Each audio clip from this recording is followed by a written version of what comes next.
एक लड़की सुनसान सीट पर अकेली बैठी थी। शाम का समय था, रात होने वाली थी। वह लड़की अपनी सीट पर अकेली बैठी हुई थोड़ी बहुत नींद के कारण झुक रही थी तो कभी उठ रही थी। उस लड़की को देखकर ऐसा मालूम हो रहा था कि उसके साथ कोई नहीं है, वो अकेली सफ़र कर रही है। इतने में वहाँ उस ट्रेन की बोगी में टीटी आ गया था टिकट चेक करने के लिए। जैसे ही टिकट चेक करने वालों को उस लड़की ने देखा, वो अचानक घबरा गई और उसकी नींद भी टूट गई थी। उस लड़की ने जैसे ही टीटी को अपने पास आते देखा, वैसे वैसे ही वो घबराना शुरू हो गई थी। मुझे देखकर यह मालूम हो रहा था कि उस लड़की के पास टिकट तो बिल्कुल भी नहीं होगा। इसी कारण से वह लड़की टिकट चेक करने वालों को देखकर ऐसे घबरा रही थी जैसे उसके पास टिकट हो ही ना हो। जैसे टिकट चेक करने वाला उस लड़की से पूछता है कि टिकट दिखाओ, तभी वह लड़की गुमसुम और मधुर आवाज़ में कहती है कि मेरे पास टिकट नहीं है, मुझे बहुत ज़रूरी काम है, मेरी माँ की तबीयत खराब हो गई है, इसीलिए मैं शहर से गांव जा रही हूँ।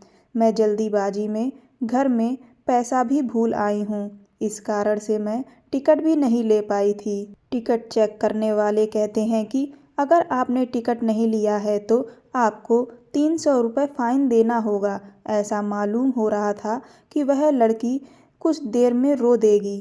फिर उसके बाद वह लड़की टिकट चेक करने वालों को समझाते हुए कहती है कि मेरे पास टिकट नहीं है और पैसे भी नहीं हैं। अगर मेरे पास पैसे होते तो मैं टिकट ज़रूर कटा लेती।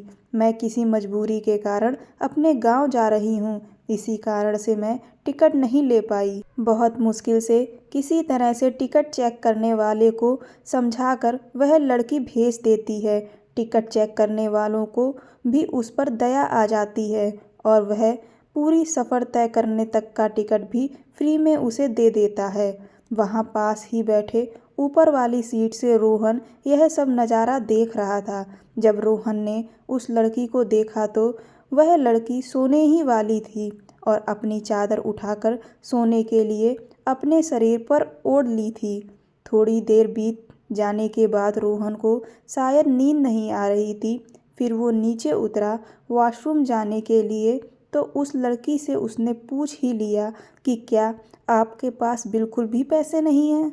वह लड़की घबराई हुई सी कहती है कि मैं जल्दीबाजी में घर से निकल गई हूँ, जिस कारण से मैं पैसा लेना ही भूल गई हूँ। उसके बाद रोहन ने उसे 500 रुपये अपनी जेब से निकाल कर देने का प्रयास किया, लेकिन फिर भी वह लेने से मना करती रही।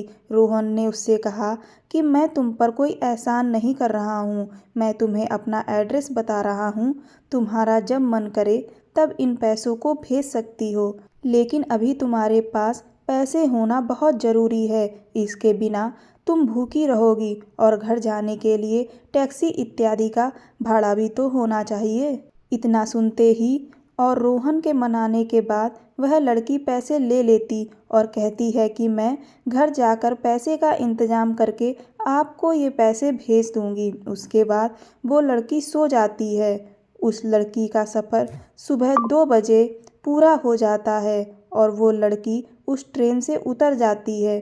उसके बाद जब रोहन नींद से जगा तो देखा कि वह लड़की अपनी सीट पर उपलब्ध नहीं है।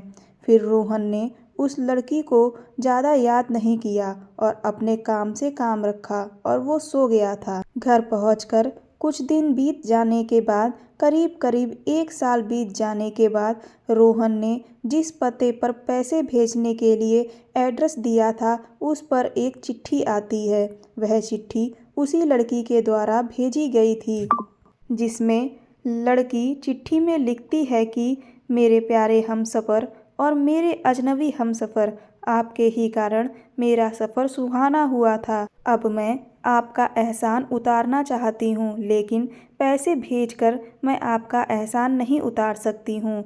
ऐसे में मेरी ख्वाहिश है कि मैं आपसे एक बार मिलकर आपका शुक्रिया अदा करूँ।